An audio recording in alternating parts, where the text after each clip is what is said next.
Good morning, students. In our previous lecture, we discussed about electronic displacement in organic bond, in which we studied about inductive effect, electromagnetic effect and resonance effect.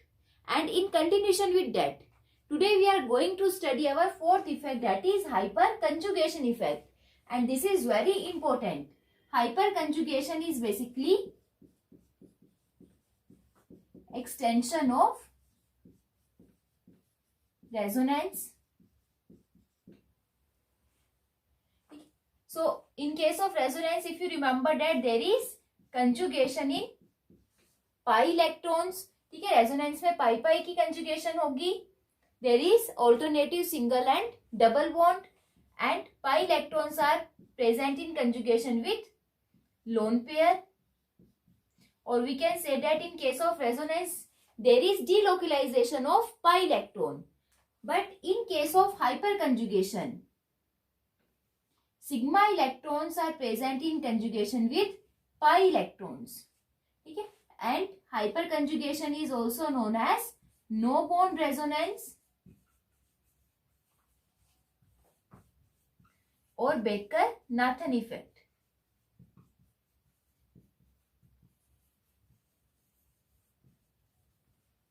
And for hyperconjugation, the presence of alpha hydrogens is must.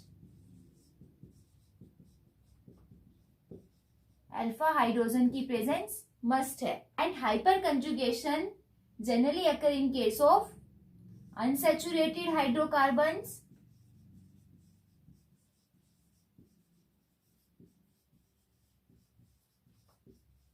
that is alkene and alkynes, carbocation in which carbon carry positive charge, and free radicals.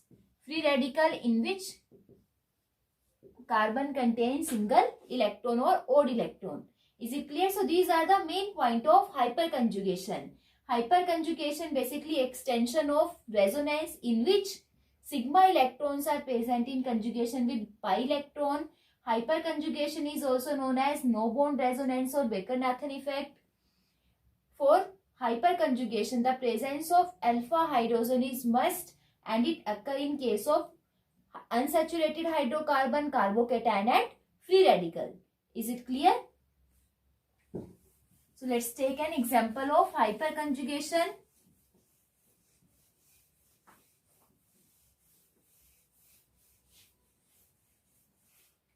Example से पहले what do you mean by alpha hydrogens.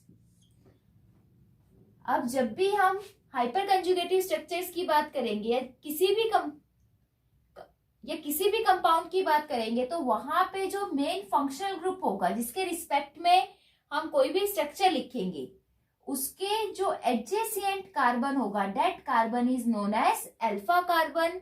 और उस carbon के साथ जो भी hydrogen attached होंगे those hydrogen are known as alpha hydrogen. Like अगर हम अनसैचुरेटेड हाइड्रोकार्बन की बात करते हैं, अनसैचुरेटेड हाइड्रोकार्बन कंटेन डबल और ट्रिपल बॉन्ड, तो हमारा जो मेन ग्रुप हो गया that is double bonded carbon atoms. तो अगर हम इसकी ऑक्टेट कंप्लीट करें अब जो ये डबल बॉन्डेड कार्बन एटम है इसके जो डायरेक्टली कार्बन अटैच्ड होगा दैट इज अल्फा कार्बन. अब इस alpha carbon now this alpha carbon is attached with the 3 hydrogen atom, so it contain 3 alpha hydrogen. अगर हमारा कंपाउंड इस टाइप से है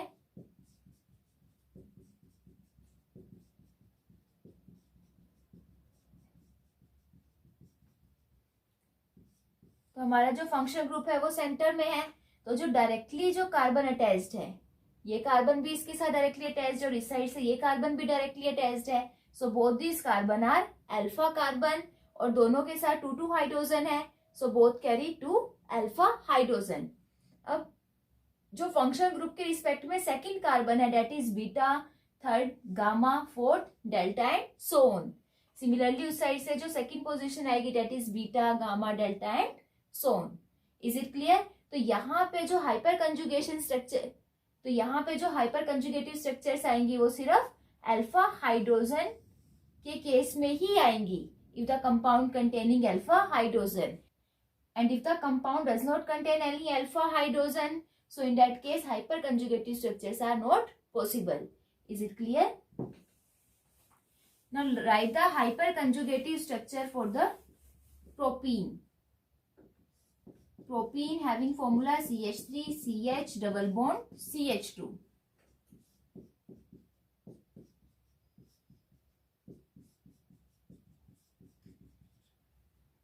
So now here these two carbon atom contain pi electrons. ठीक है, pi electron की conjugation में, conjugation मतलब जो उसका ऑल्टरनेटिव बॉन्ड होगा, that is sigma electron carbon hydrogen atom के बीच का बॉन्ड है.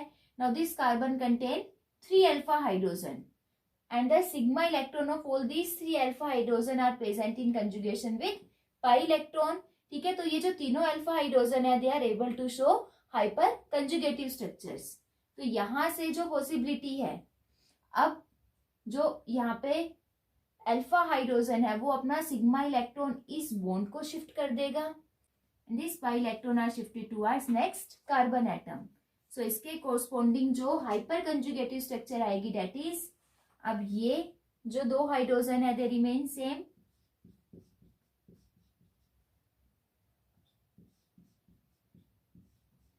यहां से इतने बॉन्ड सेम रहे. ठीक है, now this hydrogen transfer it sigma electron to this carbon. ठीक है, तो यहाँ पे जो अब सिग्मा इलेक्ट्रॉन है ये इस बॉन्ड को ट्रांसफर हुए. अब सिग्मा इलेक्ट्रॉन यहाँ पे ट्रांसफर होके now they act like a pi bond. Hydrogen ने सिग्मा इलेक्ट्रॉन ट्रांसफर किए. Now there is no bond between carbon and hydrogen because sigma electron carry only 1 electron pair. एक electron pair था वही transfer हो गया. तो अब यहाँ पे कोई भी बॉन्ड नहीं आएगा और hydrogen become electron deficient, so it carry positive charge. ठीक है, अब यहां से जो एक पाई इलेक्ट्रॉन है वो कार्बन की तरफ शिफ्ट हुआ, so it carry lone pair with negative charge. Is it clear? Now there is no bond between carbon and hydrogen, that's why it is also known as no bond resonance.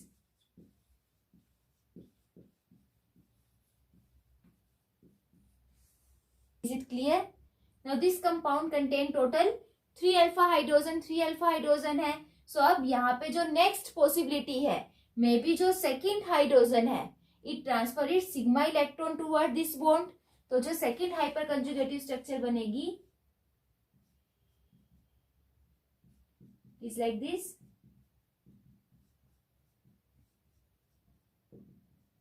ठीक है, may be जो first sigma electron है दे remain same और जो second hydrogen है वो अपने sigma electron transfer करे and there is no bond between carbon and second alpha hydrogen. Third में may be third alpha hydrogen अपने इलेक्ट्रॉन ट्रांसफर करे.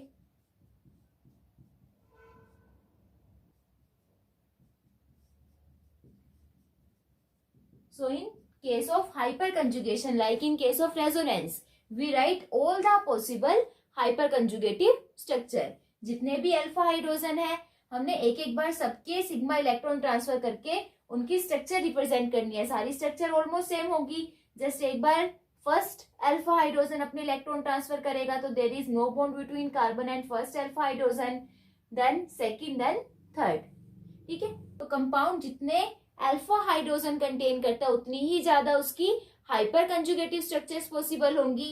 This compound contain total 3 alpha hydrogen, so it represent 3 hyper conjugative structure. अगर किसी में 4 है then that compound show 4 hyper conjugative structure. 6 है तो 6 hyper conjugative structures होंगी. And hyper conjugation is always represent the stability of that compound. जितनी ज्यादा hyper conjugative structures possible होंगी उतना ही ज्यादा कंपाउंड स्टेबल होगा. Is it clear?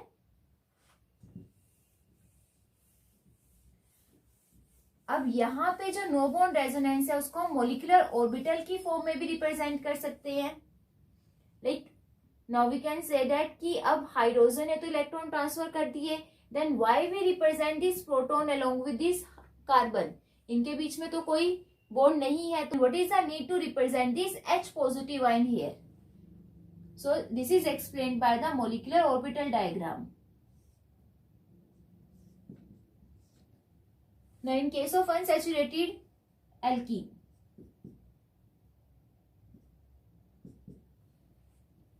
now these two carbon atoms are attached by a pi bond. Pi bond में हमेशा जो p orbitals होंगे दे रिमेन अनहाइब्रिडाइज्ड होंगे, तो जो उनके टू लोब्स है मोलिकुलर ऑर्बिटल डायग्राम में they remain same. And in case of sigma bond में p orbitals are undergo hybridization, ठीक है, कार्बन का जो p ऑर्बिटल है वो हाइब्रिडाइजेशन में जाएगा and form a hybridized orbital, and the shape of hybridized orbital is like this.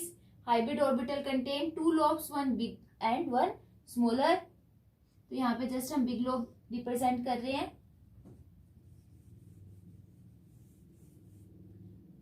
So now this hybridized p orbital of carbon forms sigma bond with hydrogen atom. Sigma bond that means hydrogen का एक electron और carbon का एक electron आपस में share करके bond form कर रहा है, ठीक है। Now here we represent only one alpha hydrogen, बाकी दो को हमने सिंपल बॉन्ड लाइन से रिप्रेजेंट किया। So in case of pi bond, now both this p orbital contain one electron, दोनों कार्बन के पास सिंगल अनपेयर्ड इलेक्ट्रॉन है, तो दोनों शेयर करके पाई बॉन्ड बनाएंगे। Now in case of hyper conjugation, firstly अब जो ये दोनों कार्बन एटम है जो अपना एक एक इलेक्ट्रॉन शेयर करके पाई बॉन्ड बना रहे हैं, यहाँ पे जो एक कार्बन है वो अपना पाई इलेक्ट्रॉन सेकेंड कार्बन को शिफ्ट कर देगा। अब यहां से ये इलेक्ट्रॉन इधर शिफ्ट हुआ, so this carbon carry a lone pair, इस कार्बन के पास ये लोन पेयर आ गया। और ये जो कार्बन है, this carbon now contain a empty p orbital, ये carbon empty p orbital contain कर रहा है, तो जो हाइड्रोजन है, हाइड्रोजन अपने सिग्मा इलेक्ट्रॉन इस एम्प्टी p ऑर्बिटल में शिफ्ट करेगा। तो जब हाइड्रोजन अपने sigma electron empty p orbital में शिफ्ट करेगा,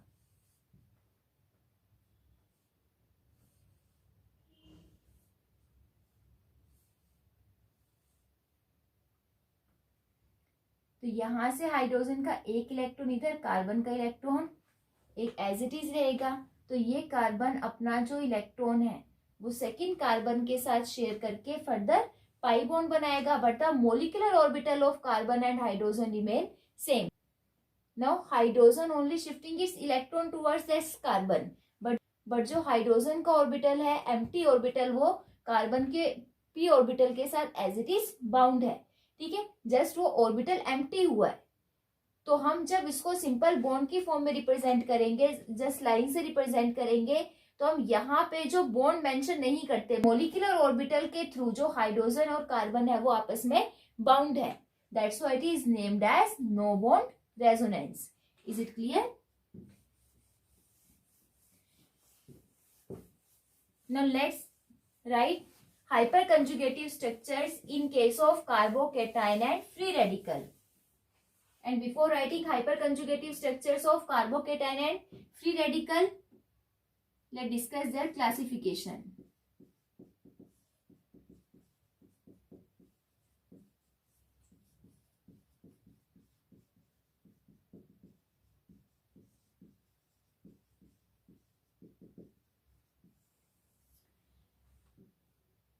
Now we know that carbocations are those in which carbon carry positive charge. Now we know that carbon have tendency to make 4 bond. ठीक है, carbon 4 bond बनाने की tendency रखता है और अपना ऑक्टेट से इसके पास नंबर ऑफ इलेक्ट्रॉन लेस होंगे, that's why it carry positive charge. तो generally in case of carbocation, carbon contain total 6 electrons, ठीक है, इंस्टेड ऑफ 8 इलेक्ट्रॉन। टेट्रावेलेंसी यहाँ पे इसकी कंप्लीट नहीं होगी। And in case of free radical, carbon contain a single unpaired electron. So in free radical, carbon total carry 7 electrons instead of 8 electron. ठीक है, free radical में पूरा इलेक्ट्रॉन पेयर की बजाय एक सिंगल अनपेयर्ड इलेक्ट्रॉन आएगा। Now here in this case, the carbon which carry positive charge are containing 3 hydrogen atom. 3 hydrogen atom, and that means it is CH3 positive group. Or simply we can say it as methyl carbocation. But if one of the hydrogen is replaced by any alkyl group, ठीक है, अगर एक hydrogen एक alkyl group से replaced हुआ है, then it is classified as primary carbocation. And if 2 hydrogen atoms are replaced by any two alkyl group, ठीक है, अगर दो एल्काइल ग्रुप रिप्लेस हुए then it is secondary carbocation, and if 3 hydrogens are replaced by alkyl group then it is named as tertiary carbocation. Similarly in case of free radical are classified as primary, secondary and tertiary. Free radical on the basis of number of alkyl group present over the carbon free radical, or we can say that how many hydrogen atoms are replaced by alkyl group. If one hydrogen is replaced by one alkyl group then it is primary free radical, and if 2 hydrogens are replaced by 2 alkyl group then secondary, and if all the 3 hydrogens are replaced then it is classified as tertiary free radical. Is it clear? So now write the hyperconjugative structures in case of carbocation and free radical.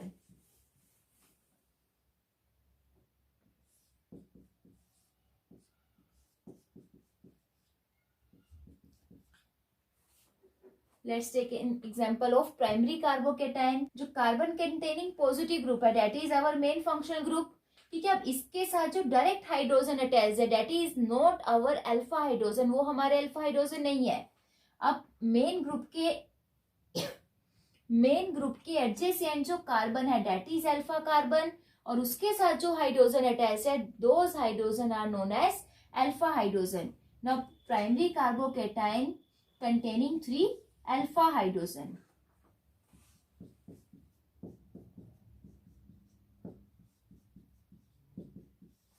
Now carbocations are electron deficient by nature. Electron deficient है तो ये अपना octet complete करने के लिए जो carbon hydrogen sigma electron है उनको अपनी तरफ अट्रैक्ट करेगा.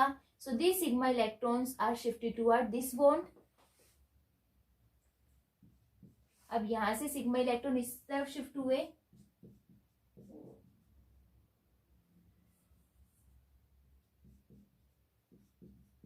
हाइड्रोजन ने सिग्मा इलेक्ट्रॉन शिफ्ट किया है, तो यहाँ पे there is no bond between carbon and hydrogen carry positive charge. और ये बॉन्ड, ये इलेक्ट्रॉन्स इधर शिफ्ट होके डबल बॉन्ड बनाएंगे. कार्बन के पास ऑलरेडी पॉजिटिव चार्ज था, ये इलेक्ट्रॉन और शेयर किए तो जो पॉजिटिव और नेगेटिव है दे बिकम न्यूट्रल. ठीक है. Now the hyper conjugative structure corresponding to this carbocation is this. ठीक है. ऐसे ही यहाँ पे जो सेकेंड पॉसिबिलिटी है, मे बी जो सेकेंड अल्फा हाइड्रोजन है वो अपने सिग्मा इलेक्ट्रॉन ट्रांसफर करे,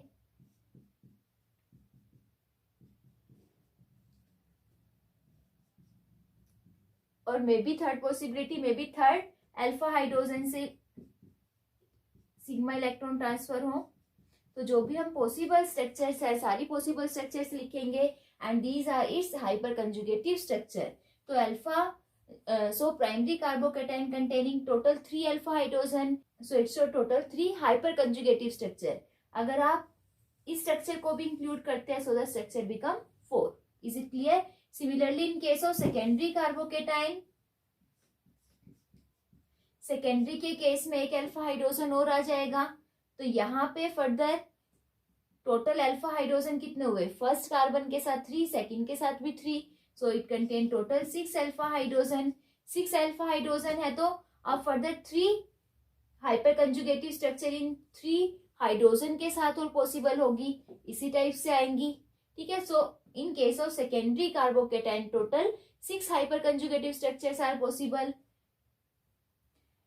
सेकेंडरी में एक हाइड्रोजन रिप्लेस हुआ है तो यहाँ पे CH positive. And in tertiary, now tertiary contain 1 more alpha carbon, so here total 9 alpha hydrogens are present in tertiary carbocation. So total 9 hyperconjugative structures are possible in tertiary carbocation. ठीक है. और stability के हम कह सकते हैं, हमने अभी कहा कि hyper conjugative structures are directly proportional to stability. तो टर्शरी में हाइपर कंजुगेशन सबसे ज्यादा होगी, so we can say that tertiary carbocation are more stable than secondary then primary.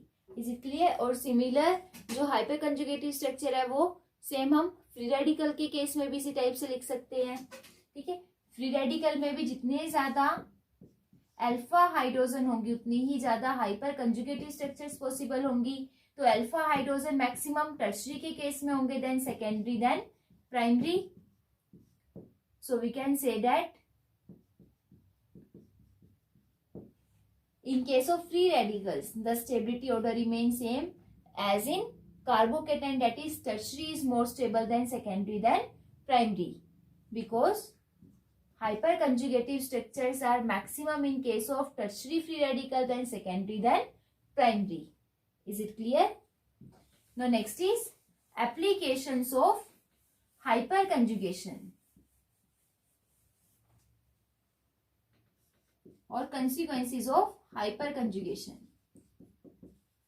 तो फर्स्ट तो यही आ गया that it explain the stability of carbocation और फ्री रेडिकल.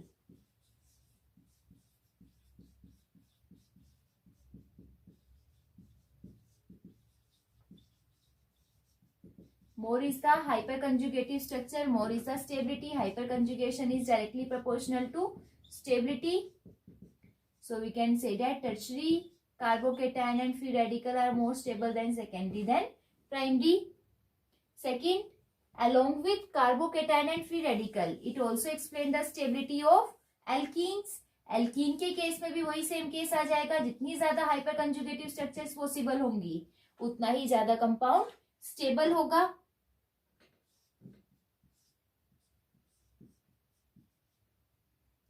अगर हमारे पास एक ये कंपाउंड है,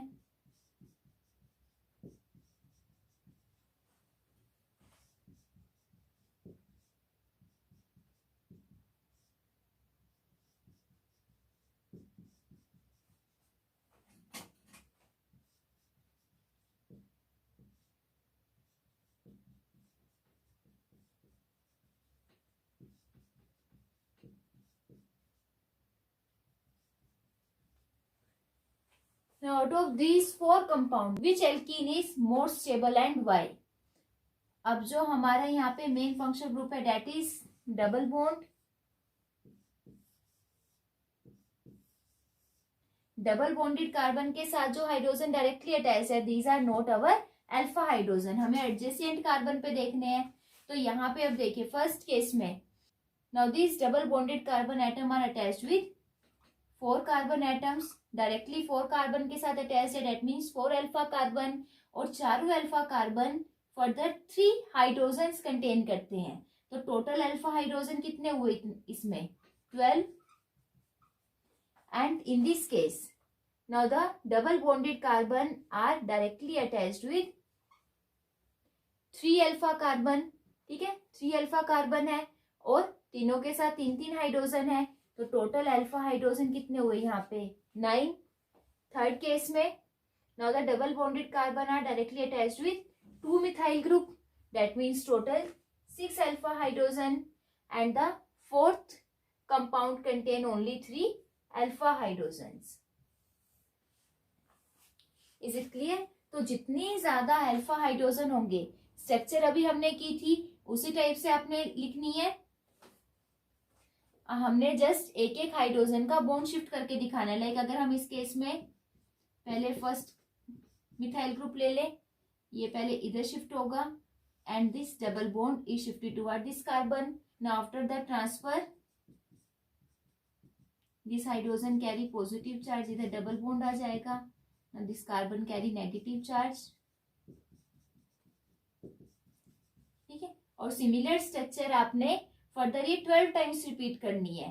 पहले इसके साथ, फिर फर्दर सेकंड हाइड्रोजन के साथ, एंड थर्ड, फिर ये कार्बन के हाइड्रोजन आ जाएंगे, फिर ये. ठीक है, तो जितने ज्यादा अल्फा हाइड्रोजन होंगे उतनी ज्यादा हाइपर कंजुगेटिव स्ट्रक्चर, उतनी ज्यादा स्टेबिलिटी. सो सबसे ज्यादा स्टेबल ये कंपाउंड होगा दैट इज 2,3 डाइमिथाइल ब्यूट 2-इन, देन 2 मिथाइल ब्यूट 2-इन, देन ब्यूट 2-इन and then simple propene. Is it clear?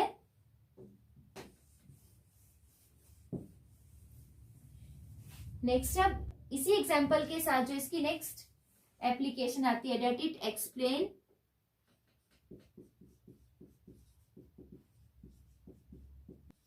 The shortening of carbon carbon single bond adjacent to multiple bond.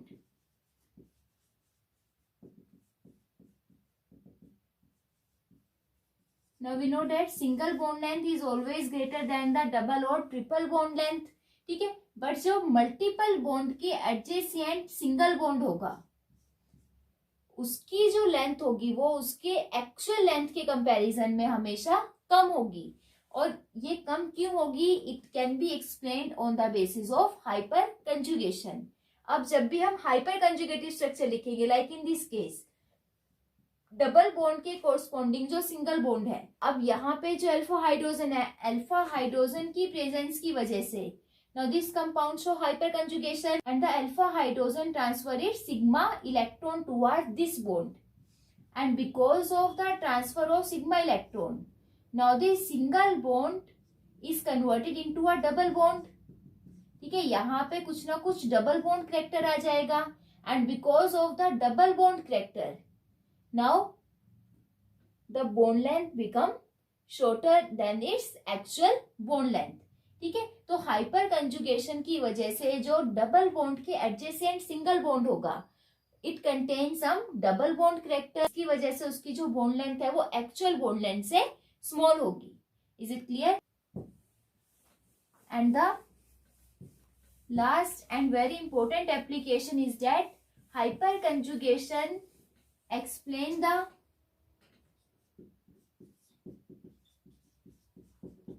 directive influence of alkyl group.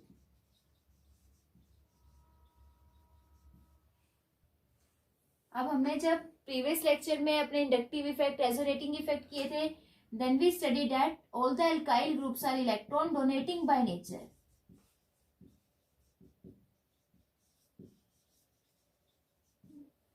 अब अगर हम like methyl group study करें, now this group does not contain any lone pair or not carry any negative charge. अब ना तो ये lone pair contain कर रहा है ना इसके ऊपर कोई नेगेटिव चार्ज है, तो अब ये फर्दर इलेक्ट्रॉन डोनेट किस बेस पे कर रहा है? now its electron donating character can be explained on the basis of hyper conjugation. For example, in case of toluene in which methyl group is directly attached with the benzene ring.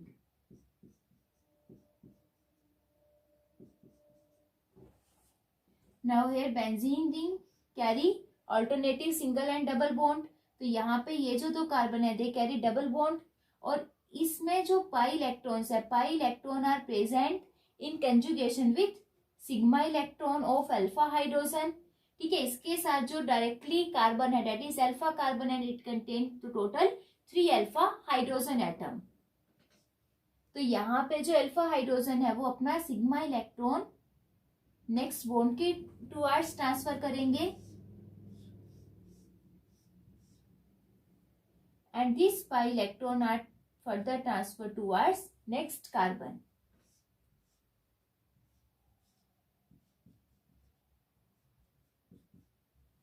ये pi electron इधर shift हुआ so it carry lone pair with negative charge. Sigma electron इधर shift हुए सो there is some double bond between these two carbon. Is it clear? Further next जो हम resonating structures में हमने लिखा था, now next these pi electrons are present in conjugation with this lone pair. ठीक है, पाई और लोन पेयर आपस में कंजुगेशन में आ गया तो इसमें फर्दर अब रेजोनेटिंग स्ट्रक्चर्स भी पॉसिबल है. now this lone pair is transferred toward this bond and further the bond pair is transferred towards next carbon.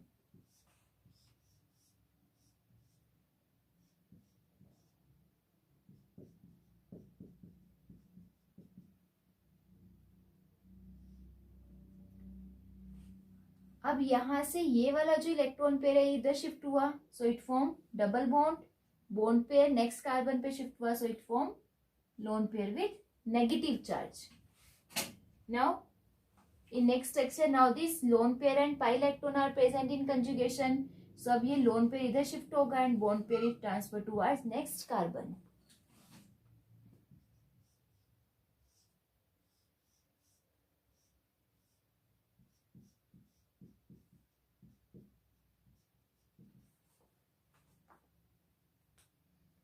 Bond as it is.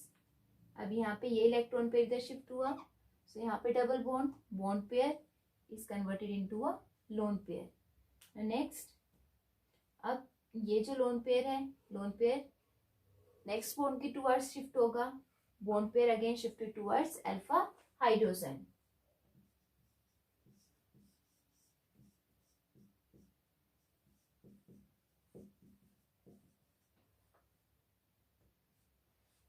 Is it clear? So these are the possible hyperconjugative structure with only one alpha hydrogen. अब यहाँ पे ये methyl group total 3 alpha hydrogen contain कर रहा है, तो एक के साथ हमारी कितनी स्ट्रक्चर बनी 4, तो 3 के साथ total 12 hyper conjugative structures possible है। बेंजीन के केस में, एरोमेटिक हाइड्रोकार्बन के केस में हाइपर कंजुगेशन मैक्सिमम होगी, तो aromatic hydrocarbons are more stable. Is it clear? ठीक है, तो अब यहां से फर्दर ये क्वेश्चन आता है that why the presence of alkyl group on the benzene ring enhance the attack of electrophile towards benzene. ठीक है, अगर कोई भी अल्काइल ग्रुप बेंजीन के साथ डायरेक्टली अटैच्ड है तो उस केस में जो इलेक्ट्रोफाइल का अटैक है वो इजी हो जाएगा। तो इसका रीजन क्या है? Because in the presence of alkyl group hyper conjugation is possible and due to hyperconjugation now the benzene ring carry negative charge and we know that electrophiles are electron loving by nature.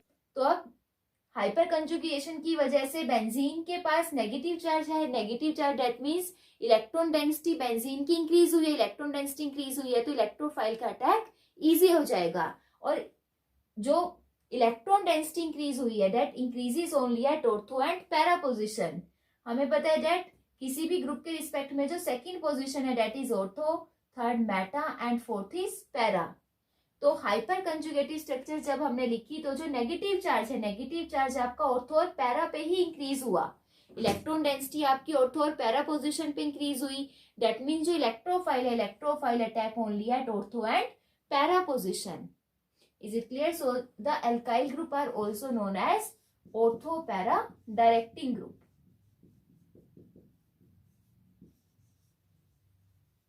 ये हम detail में next chapter में भी करेंगे।